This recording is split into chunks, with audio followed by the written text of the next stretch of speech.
está aberta. Senhor, não sou digno, mas vim te adorar. Ó doce sempre Virgem Maria, rogai por nós, Santa Mãe de Deus, para que sejamos dignos das promessas de Cristo. Amém. Vamos pegar a palavra de Deus no Evangelho de São Marcos, capítulo 6, versículo de 14 a 29. São Marcos, capítulo 6, 14 a 29. E nós vamos proclamar esse evangelho ainda um pouquinho mais em pé. O rei Herodes ouviu falar de Jesus, cujo nome se tornara célebre. Dizia-se: João Batista ressurgiu dos mortos, e por isso o poder de fazer milagres opera nele. Uns afirmavam: é Elias.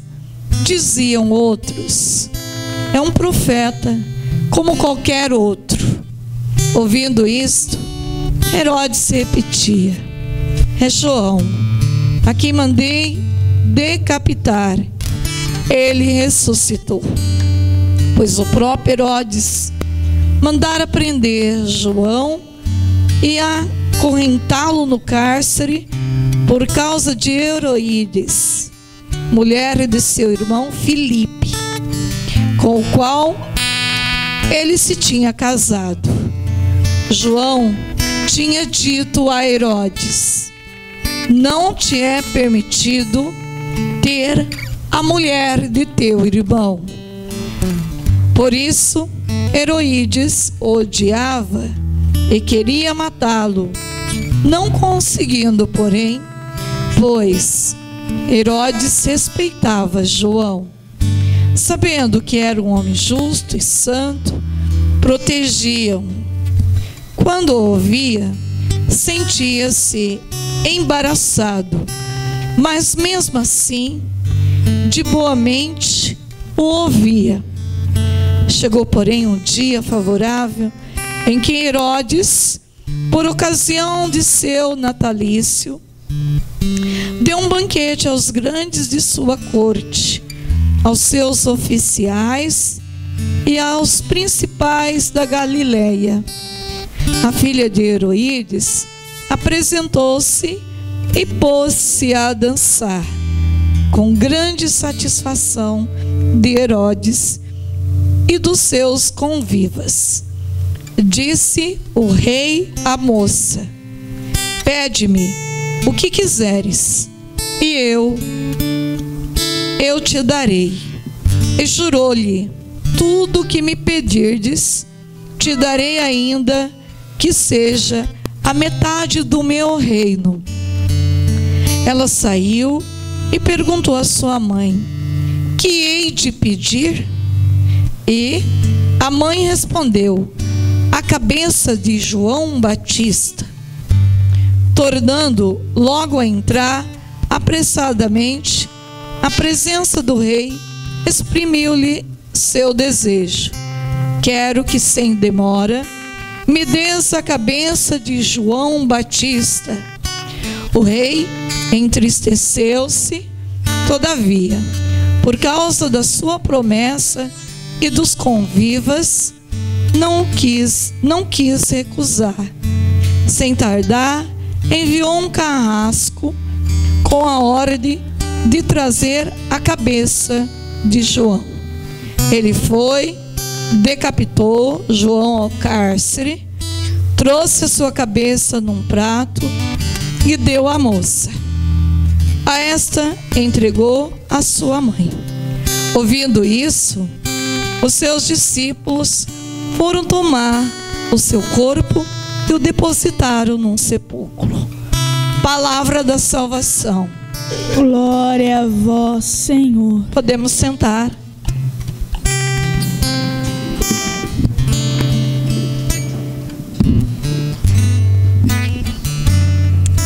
Eu quero que vocês peguem comigo de novo o versículo 20.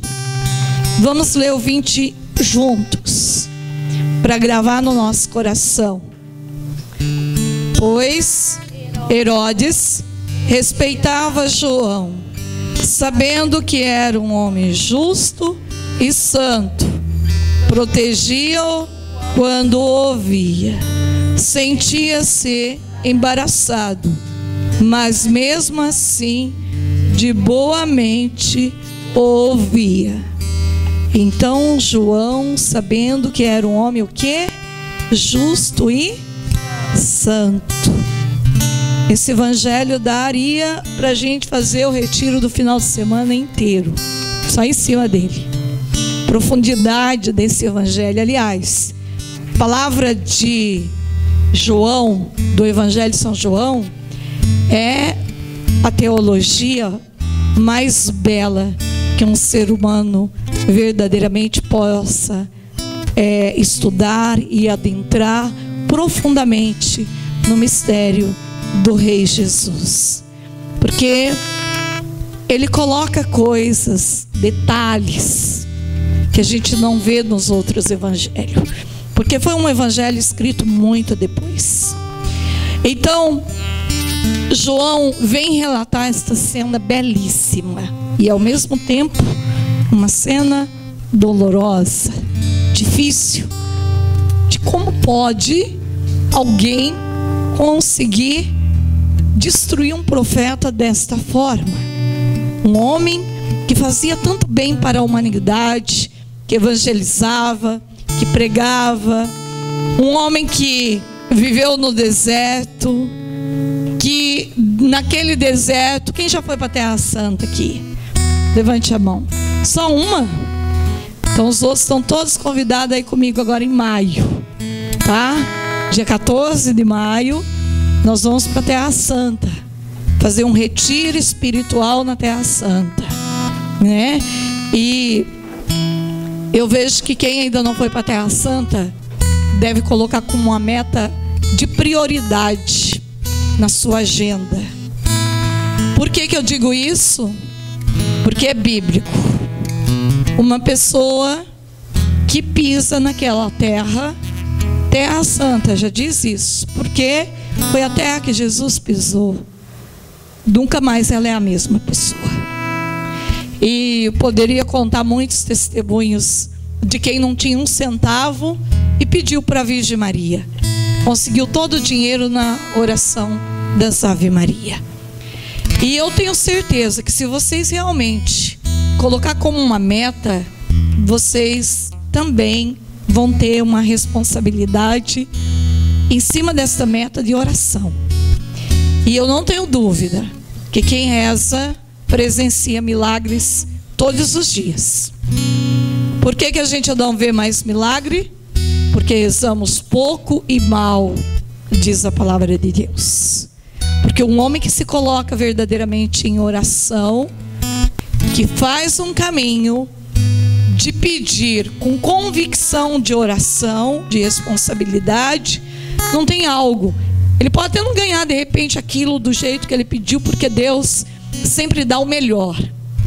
Às vezes você pede uma coisa que para Deus não é interessante Ele te dar, porque Ele sabe que aquilo não vai te trazer salvação, não vai te trazer o bem, e Ele vai te dar algo que vai ganhar a tua alma. Isso que é o mais importante do caminho de oração, é entender que quando eu oro, eu sempre estou ganhando aquilo que é melhor, para eu não um dia vir a perder minha alma. Mas voltamos de novo, né? A gente vai depois, com certeza, aqueles que querem ir para a Terra Santa, não precisa ser só comigo.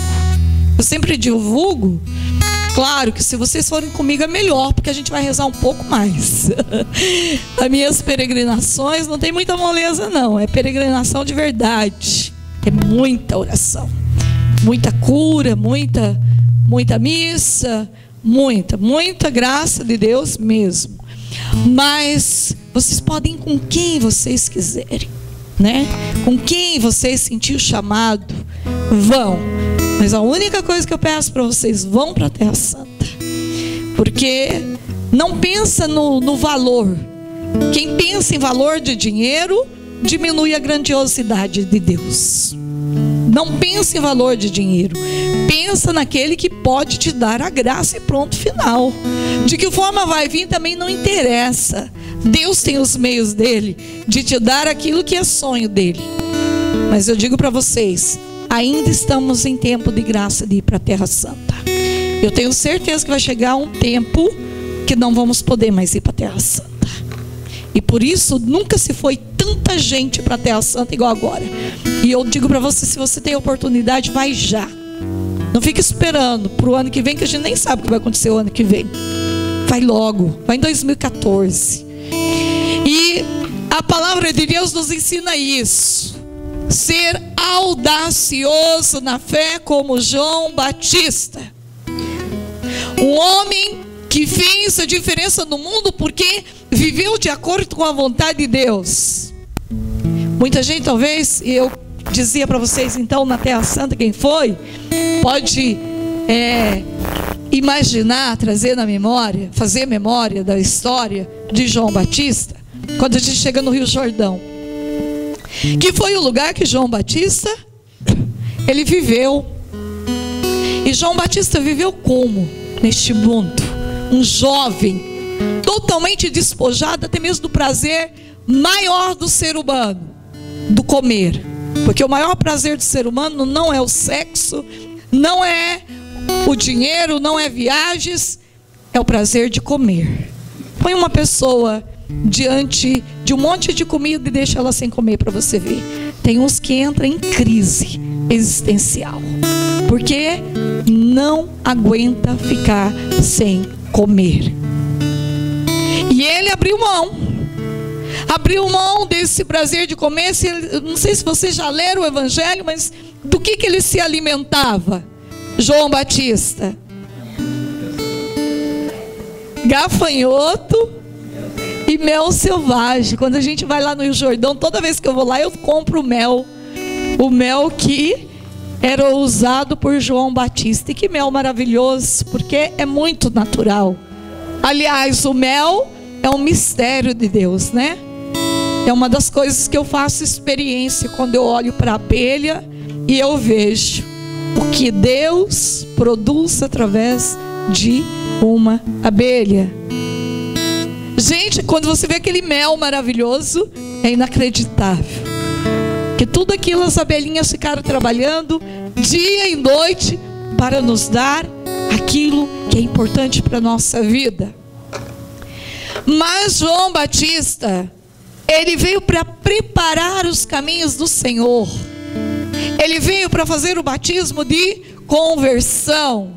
E até Jesus, ele passa pela experiência de se encontrar com este rapaz, este jovem cheio do Espírito Santo, que veio para viver diferente do mundo, para fazer a diferença. Porque uma coisa é viver como todo mundo vive, outra coisa é ser diferente dentro da tua casa. Já começa a perseguição, né? O dia que você decide não comer nada, fazer um dia de jejum, todo mundo já começa a te perseguir. E assim vai. Por quê? Porque o normal é fazer tudo o que o mundo quer que a gente faça.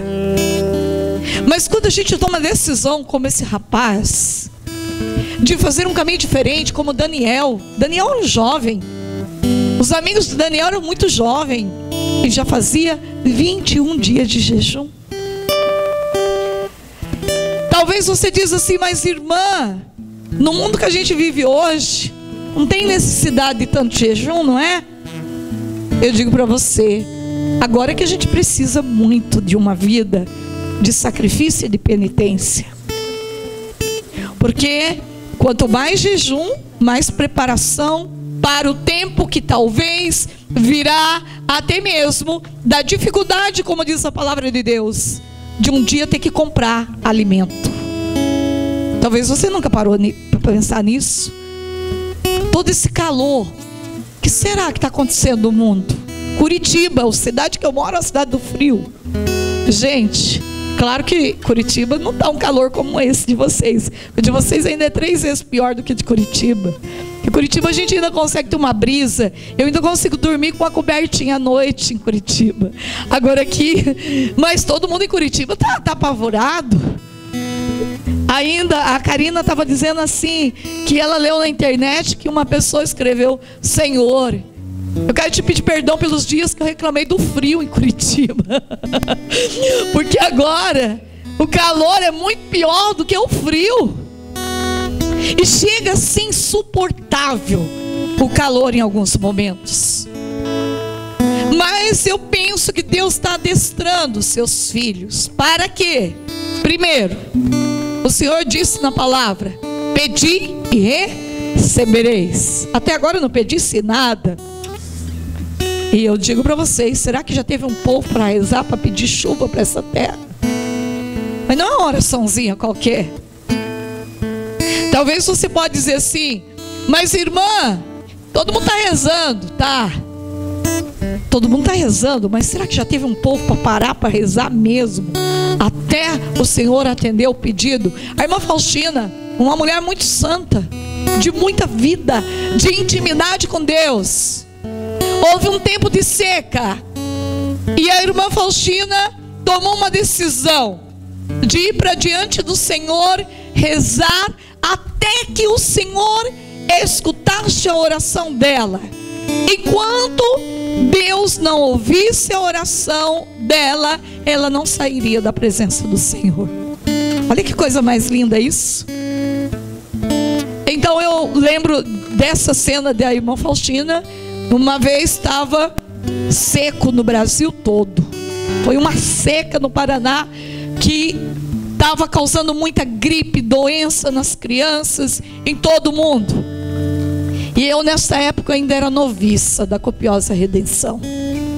E eu estava numa casa com os irmãos que também eram noviços, seminarista, e tinha umas leigas junto. E eu me lembro de um irmão especial que estava junto nessa turma, e tinha uma pessoa que era leiga. E eu tinha acabado de ler essa história da irmã Faustina.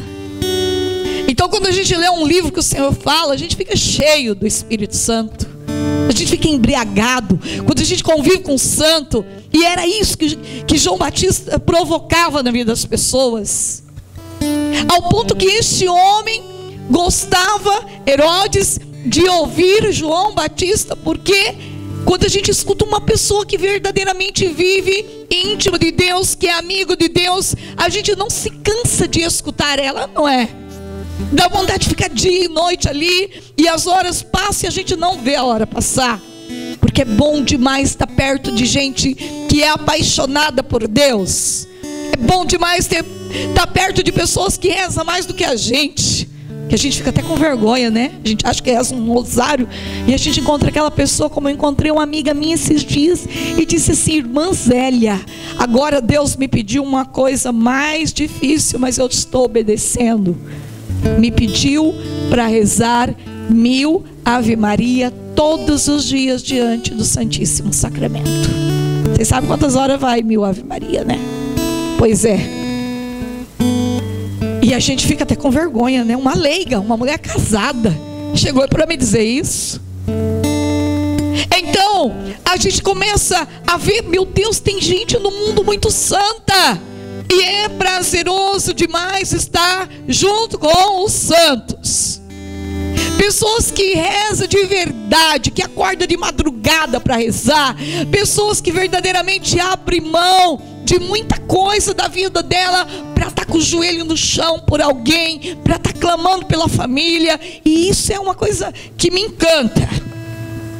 Então, vendo o testemunho da irmã Faustina, uma mulher tão íntima da misericórdia, tão íntima de Deus, e eu disse para aqueles que estavam: está na hora da gente fazer alguma ação mais forte. Olha como que está a seca de muitos cantos do Brasil, mas de maneira especial por esse Paraná nosso. Que tal a gente fazer uma experiência da irmã Faustina? A primeira coisa é um susto, né? Porque você vai ficar na presença do Senhor até que Ele atenda o teu pedido. A irmã Faustina era tão santa e ficou 5 horas diante de Deus, e Deus ouviu. E mudou a temperatura, mudou o clima e mandou a chuva. E a gente vê essas histórias dos santos, que eles abriam as portas do céu com a santidade deles, com a fé deles. De tal forma que Deus não aguentava, não tinha como Deus não dizer: eu não posso deixar de atender esses meus filhos, porque a fé deles, as lágrimas deles me comove. Eu olhei para os 2 que estavam do meu lado e falei: vamos lá para diante do Santíssimo e vamos pedir chuva para o Senhor, até que Ele nos escute. Estava toda a louça em cima da mesa e eu disse assim: vamos deixar essa louça sem lavar, é agora que nós vamos para diante do Santíssimo. Eles assim ficaram um pouco apavorados, né? Porque e se o Senhor não mandasse chuva naquela tarde, a gente ia ficar aquela noite, no dia seguinte. Deus sabe até onde a gente consegue ir. E Deus sabe da intenção do nosso coração. Entretanto, quando nós fomos para diante do Santíssimo, começamos, nunca esqueço, 12:30 e começamos a rezar só o terço da misericórdia. Terminava um terço, começava outro terço, pedindo o que para o Senhor? Misericórdia. O terço de poder é esse terço da misericórdia. Pela sua dolorosa paixão, tende misericórdia de nós e do mundo inteiro. Pela sua dolorosa paixão, e falando para Jesus: Senhor, tu sabes desta seca, o prejuízo para os agricultores, o prejuízo para tantas pessoas que precisam da água, que precisa de saúde. E fomos clamando naquele terço da misericórdia. Mas gente, a gente já tinha visto na televisão que ainda ia demorar muitos dias para chover. Mas essa era a metodologia dos homens. Mas nós tínhamos uma de Deus, que é infalível. E rezando aquele terço, rezando sem se cansar diante do Santíssimo Sacramento, pedindo só por esta causa. Que tal outra coisa maravilhosa quando a gente vai rezar? A gente faz às vezes uma salada de fruta, né? Não sabe para que pede. Mas ter uma direção, ter uma meta definida, vencer aquela meta, clamar por aquela meta, implorar diante de Deus por aquele pedido do teu coração. O nosso pedido era que o Senhor mandasse chuva.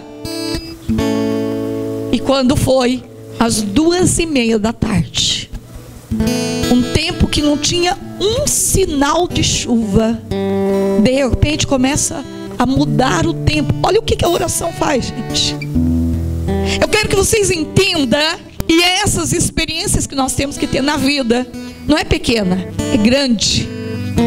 Porque no dia escuro da tua vida, essas experiências vão brilhar como luz do sol ao meio-dia.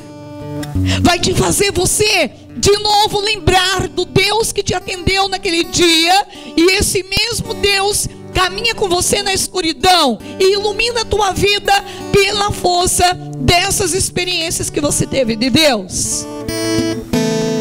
Quando começou a ventar e mudar o clima, aquele menino que estava do meu lado, ele começou, o coração dele assim, não é que Deus realmente escuta a gente?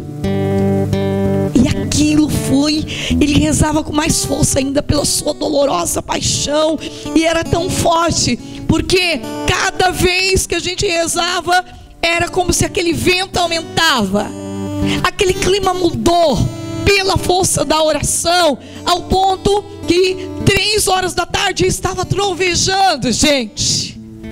E qual não é a experiência de Deus de ver aqueles trovão? E quando foi passando, nós continuamos rezando. 4h, Deus manda uma chuva tão abundante, tão abundante. Pode aplaudir o Senhor. Eu quero dizer para vocês que esta chuva durou sabe quanto tempo? Um mês. No Brasil inteiro que nós tivemos que rezar para Deus mandar parar a chuva, porque Deus é exagerado. Eu digo para vocês que essa experiência marcou a minha vida e daqueles que estavam comigo. Hoje eu sei, quando eu rezo, que Deus não deixa de escutar aquele que verdadeiramente tem um coração reto como o de João Batista. Para muitos, João Batista ali, olha o que deu com o profeta.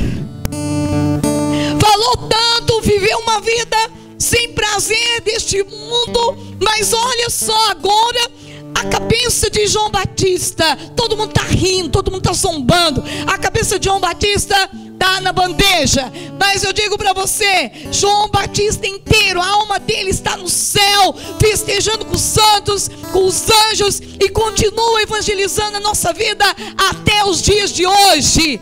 Aquilo que o inimigo pensou que tivesse vencido, ele foi derrotado, porque o sangue de João Batista nunca mais deixou de ser jorrado sobre a nossa vida, porque Deus não desperdiçou e não desperdiça um sangue de um homem santo neste mundo. Hoje quem está bem? João Batista. João Batista está 24 horas adorando o Cordeiro de Deus. Todo o prazer que João Batista não teve neste mundo, ele tem na eternidade, no dia de hoje. João Batista é este homem, cheio do Espírito Santo, que já experimentou lá no ventre da sua mãe o poder do Espírito Santo sobre a vida dele. João Batista não teve medo do inimigo, sabe por quê? Só quem tem medo do inimigo é quem não vive na santidade. Mas quem vive uma vida de confissão, de santidade, não tem medo do demônio, porque o demônio não consegue atingir uma alma santa. Veja, até mesmo este homem dizia, ele é um homem reto, ele é um homem santo, porque o próprio demônio reconhece Jesus, que é o santo, que é Deus, que é o Senhor da nossa vida. Ele sabe que diante de Deus ele é um perdedor. Nesta noite, Deus quer que trazemos para a nossa vida o maior compromisso diante de Deus. E nesse retiro, nesse final de semana, eu digo para vocês, nós vamos estender a nossa mão para esse tempo. Nós vamos rezar com fé, com convicção. Para quê? Para que muitos possam crer. Porque tem muitos que precisam ver sinal para crer. Tem muitos que ainda não acreditam que Deus pode agora, neste momento, fazer um milagre na nossa vida e mudar o rumo da nossa história. Porque Ele é Deus, Ele é o Senhor da nossa vida. Deus quer que a gente viva a experiência mais profunda do seu amor. Você que veio aqui hoje trazendo a tua vida difícil, trazendo talvez uma coisa que diante de Deus é tão pequeno para Ele resolver. Eu digo para você, basta você crer, rezar. Muitos não vão entender as tuas atitudes de oração, mas não é para ser entendida mesmo a vida com Deus de oração. A vida com Deus é uma vida que só você é capaz de experienciar. Ninguém consegue experienciar por você, só você e Deus. Porque é tão bom a gente saber que Deus cuida de tudo da nossa vida. Cuida das nossas finanças, cuida da nossa viagem, cuida das nossas contas. Quem está no controle é Ele. Esse despojamento que este rapaz, esse jovem João Batista vivenciou, é a maior experiência do mundo. A experiência do despojamento, de não ter apego em nada, de viver uma vida abandonada no poder e no amor de Deus. E eu digo para você, quanto maior o sacrifício, maior a vida de renúncia neste mundo, ainda nessa terra, maior os prazeres da eternidade. Maior. Eu tenho aqui, trouxe junto comigo a relíquia da Gema Galgani, uma jovem, uma menina que doou a vida dela inteiramente para Jesus. Gema Galgani, a casa de Gema Galgani, depois de Israel, é considerado um território santo, porque Jesus apareceu para ela em pessoa e conversou com ela. Foram muitos dias de conversa que teve com Gema Galgani. E eu vou contar o meu testemunho que eu alcancei na casa de Gema Galgani amanhã. Mas eu digo para você que esta menina viveu um combate profundo de renúncia.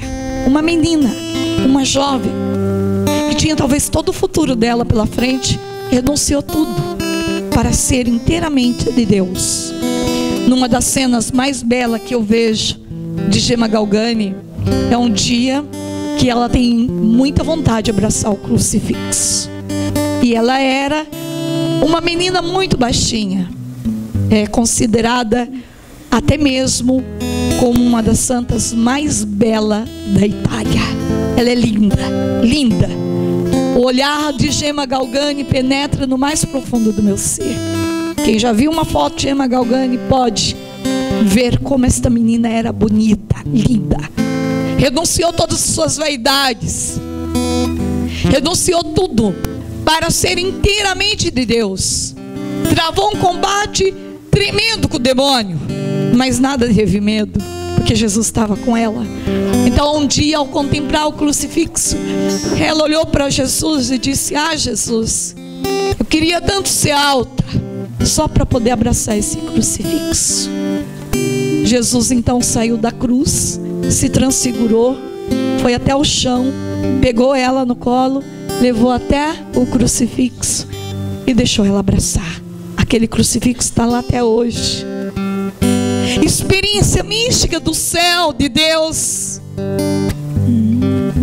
Como não ser dele diante de uma experiência tão profunda? E eu tive a graça de ganhar essa relíquia do Ironi agora. No dia do casamento do filho do Ironi, que eu estava em Guarapuava, do Lucas, Deus me deu a graça de ganhar esta relíquia da Gema Galgani. Porque no céu já está escrito uma forte história de amor entre eu e ela. Eu não tenho dúvida que Gema Galgani entra na minha vida para me ensinar um caminho mais forte de renúncia dos prazeres das coisas do mundo. Porque o meu maior sonho é conversão. Meu maior desejo neste mundo é me converter. E todos os dias eu peço isso para o Senhor. Eu não peço dinheiro, eu não peço isso, peço aquilo, eu peço conversão. Porque se eu tiver um coração convertido, um coração que agrada a Deus, eu tenho certeza que tudo virá por acréscimo. Eu peço para o Senhor que eu quero mais o prazer da eternidade e renunciar mais o prazer deste mundo. Porque estes santos me ensinam: não ter nada, como São João da Cruz, é adquirir tudo, ainda em vida, o patrimônio espiritual inteiro do que vem de Deus. Não sonhe pequeno, amados. Quando eu dizia para vocês sonharem com a Terra Santa, é isso mesmo. Sonha mais em visitar lugares santos. Sonhe mais com esses lugares, porque é impossível pisar numa Terra Santa e sair a mesma pessoa de lá. É impossível. Lembro de uma amiga minha que a filha dela de 10 anos fez as metas de oração para ela ir para a Terra Santa. Quando ela voltou, Deus abriu todas as portas para um novo trabalho para eles. E hoje, para a glória de Deus, a vida deles é outra financeiramente. Mas porque uma menina de 10 anos acreditou e pediu para Deus um presente para aquela mãe. Orai, vigiai, clamai. Deus quer te dar. Você precisa ser mais audacioso no teu pedido e na tua vida de oração. Quem reza todos os dias verdadeiramente faz uma experiência profunda de Deus. E pare com esta história que muitos têm por aí, que não precisa rezar tanto, A gente escuta tanta gente que não quer ter compromisso com a oração. Precisa de tanta reza. Para quê? Eu chego a uma conclusão pela prática. Quem reza mais, já dizia Santo Agostinho, quem reza se salva. Quem reza mais, que na verdade a gente nunca reza demais, porque quanto mais a gente reza, mais a gente chega à conclusão que a gente não reza, é mais feliz. Pode faltar tudo, mas ele tem uma graça sobrenatural sobre ele, que ninguém é capaz de explicar. Vamos renunciar a esta vida de preguiça. Quem reza um terço está na hora de rezar 2. Quem reza 3 está na hora de rezar 4. Quem vai numa missa uma vez por semana está na hora de ir mais de uma. Quem vai em 3 está na hora de ir em 4. Dizia já um bispo de Apucarana: a oração, quando ela é verdadeira, ela te move a orar mais, ela te move a estar mais perto de Deus. Se a tua oração está diminuindo, é porque a tua oração não está te convertendo, porque a verdadeira oração nos converte para estar mais aos pés do Senhor, para orar com mais força ainda. Não permita que o demônio roube esta graça, dizendo para você: para que tanta reza, mulher? Ficar até altas horas da noite rezando, para quê? Porque você está construindo a tua casa na eternidade, para você, para os teus filhos, para os teus amigos, para os teus parentes. E pode ter certeza que cada oração é colhida pelos anjos do Senhor, e do tempo certo ela dará o seu fruto, na hora certa. Pode ter certeza que ela é plantada em terra fértil, e Deus fará você ver, talvez colher um fruto que você rezou há 10 anos atrás, colher agora o fruto da bênção de Deus. Eu todo ano eu organizo um planejamento de oração, que é esse livrinho aqui, o ano inteiro. Talvez você pode dizer assim: meu Deus, já tenho tanta reza, né? Agora mais uma reza para rezar. Pois é, se Deus vai dando é porque Ele sabe que você dá conta, porque Ele sabe que o teu caminho de fidelidade e obediência é que produz o milagre verdadeiro. Tem 3 anos já que eu monto esse planejamento espiritual. O que mais me impressiona é que quando chega novembro, o povo começa a me ligar, pedindo: pelo amor de Deus, irmã Célia, eu não posso ficar sem esse planejamento espiritual. Aonde está? E esse ano saiu agora em janeiro, mas eu mandei via internet, fiquei 2 dias em vigília, a noite inteirinha acordada para fazer, porque tem que fazer tudo na oração, de escuta, de direção de Deus. Montar um planejamento não é uma coisa tão simples. Mas eu digo para você, quantos testemunhos desse planejamento, quantos milagres. Cada ano que passa eu fico mais impressionada, porque é isso que Deus mostra, que você é capaz, pela tua obediência, pela tua fidelidade, de alcançar o milagre rezando. Às vezes a gente perde tanto tempo atrás de pregador, aqui e ali, não encontra para rezar para nós. Você já parou para você fazer a tua experiência de oração?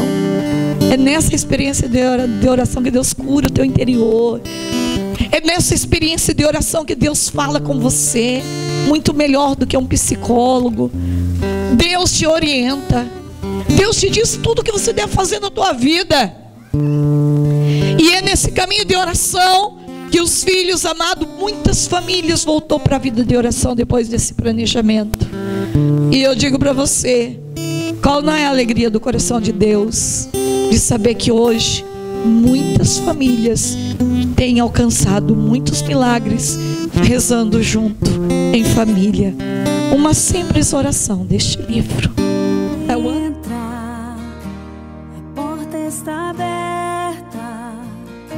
Senhor, não sou digno, mas vim te adorar.